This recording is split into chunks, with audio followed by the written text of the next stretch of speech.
It all began with what seemed like a harmless letter slipped into our mailbox, printed on crisp HOA stationery, the kind that tries too hard to look official. At first glance, it appeared routine, a notice about some minor violation. But as I read through it, the tone became clearer. It wasn't a polite reminder, it was a veiled threat. They claimed the shade of paint on our backyard fence wasn't community approved. I laughed it off initially.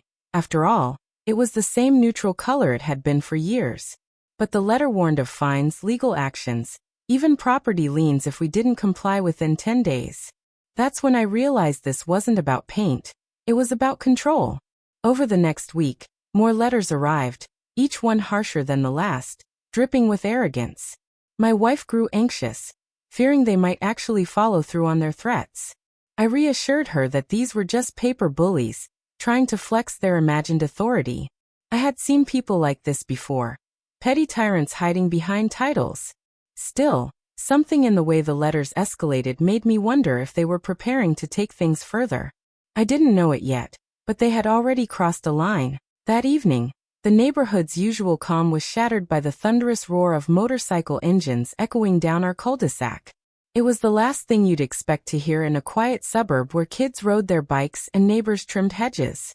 My wife, standing by the window with a glass of tea in hand, froze as two massive motorcycles rolled up onto our lawn, their headlights glaring like predators' eyes. Both riders wore leather vests patched with skulls and flames, the kind of imagery designed to intimidate. The engines cut off, leaving an eerie silence that hung heavy in the air. The men dismounted slowly, boots crunching against the grass, and walked with deliberate swagger toward our front steps. My wife called my name, her voice trembling, the tea glass rattling in her hand. They pounded on the door with fists that made the wood shake, demanding someone answer. One leaned over, peering through the glass with a grin that chilled her.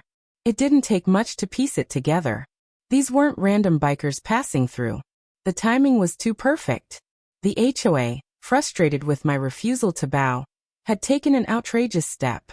They had sent muscle to do their dirty work.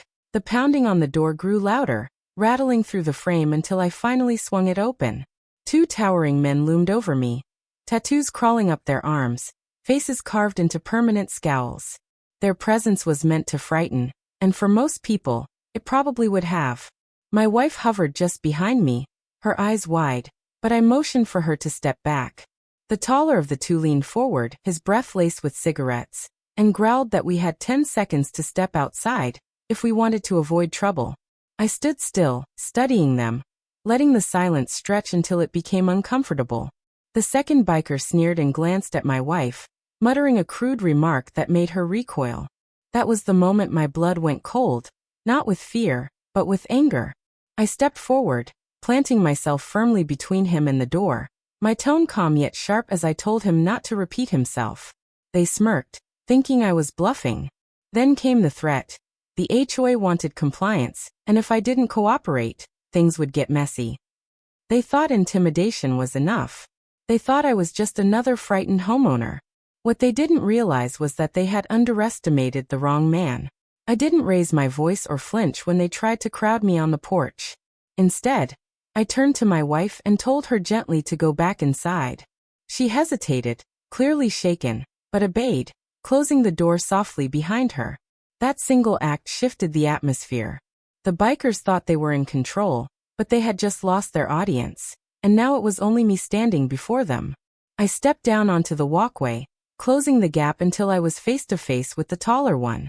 Their threats rolled off their tongues, but I didn't respond right away. I simply stared at them with an expression they didn't expect. Not fear, not hesitation, but certainty. When I finally spoke, my voice was calm, measured, the kind that makes people lean in just to hear every word. I told them I knew exactly who had sent them and why. The HOA president wasn't satisfied with letters and fines. He wanted to scare me into submission. But I also hinted that I knew far more about their arrangement than they realized. Their smirks faltered. The shorter one blinked, confused, as if wondering how much I really knew. For the first time, doubt began to crack their tough facade. What the bikers didn't realize was that I had spent weeks preparing for exactly this moment. Ever since the HOA began their campaign of harassment, I had dug into their records, their finances, even the personal dealings of the board members. What I found wasn't just petty misconduct, it was criminal. The president had been funneling HOA funds into maintenance contracts with companies that didn't exist, and some of that money had made its way to organizations with ties to biker gangs. I had the receipts, bank transfers, and even screenshots of emails. I let a few of those details slip casually into the conversation, dropping names and figures that only someone on the inside would know. Their eyes widened, the arrogance draining from their faces. They realized in that instant that I wasn't some clueless homeowner. I was a man holding a loaded weapon. Not of violence, but of truth. I told them I could have the whole file in the hands of the state attorney within an hour. I didn't need fists or threats. I had leverage far more powerful than anything they brought to my doorstep. The silence that followed was heavy, broken only by the sound of one biker muttering a curse under his breath. The shift in their demeanor was almost comical. Just minutes earlier, they had strutted up my driveway like kings of the street, but now their confidence cracked. The taller one rubbed the back of his neck, glancing nervously toward his partner, as if searching for a script that no longer existed. The other shifted uneasily, his boots scuffing against the concrete, muttering half-finished sentences. Their bluster was gone, replaced by the quiet panic of men realizing they had wandered into dangerous territory. I didn't need to raise my voice. Calmly, I laid out my terms. They were to leave my wife alone, stay off my property, and carry a message back to their employer, the HOA president, that his little game was finished. I explained that if even one more letter, threat, or visit came my way, the evidence I had collected would be forwarded to every authority and news outlet that would listen. The taller biker swallowed hard, his jaw clenching. For a man who had arrived ready to intimidate, he suddenly looked like someone caught in quicksand, fighting to keep his balance. The crude grin that had so unsettled my wife was gone, replaced by the unmistakable expression of fear. 3 minutes was all it took for the swagger to vanish completely. The same men who had pounded on my door with fists like sledgehammers now stood on my porch again, shoulders hunched, their voices trembling as they tried to reason with me. "Look, man," the shorter one stammered. "We don't want trouble. We didn't know you had all that." The taller one nodded quickly, his earlier bravado gone. Hands raised slightly as though he expected me to strike back. I let them squirm. It wasn't enough that they backed off. I wanted them to understand the cost of what they had done. I gestured toward the door, telling them they owed my wife an apology for the words they'd thrown at her. They hesitated, but I didn't blink, and after a tense pause, the shorter one shuffled awkwardly and knocked on the door. When my wife appeared, still shaken, the bikers stumbled through clumsy apologies, their voices hollow but desperate. She watched in disbelief as the so-called tough men lowered their eyes, practically begging for forgiveness. For her, the fear melted into something else, vindication. For me, it was proof that bullies, no matter how intimidating they appear, always crumble when their secrets are exposed.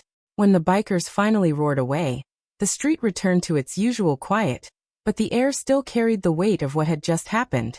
My wife and I stood together at the doorway, watching the taillights fade into the distance. She leaned against me, still trembling slightly, but her relief was evident. I closed the door and locked it, not because I feared they'd return, but because the matter felt officially finished. In truth, their fear had told me everything I needed to know. The HOA president's empire was about to collapse. 2 days later, a community-wide announcement landed in our inboxes.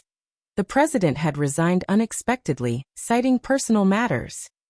The timing was no coincidence. No more threatening letters appeared in our mailbox. No more fines. The HOA, once so eager to police every detail of our lives, seemed to retreat into silence. Neighbors whispered about the sudden change, some speculating, others pretending not to know.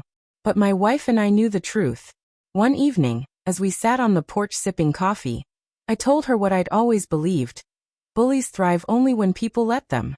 Whether dressed in suits behind a committee table, or in leather jackets on motorcycles, their power dissolves the moment you stand firm.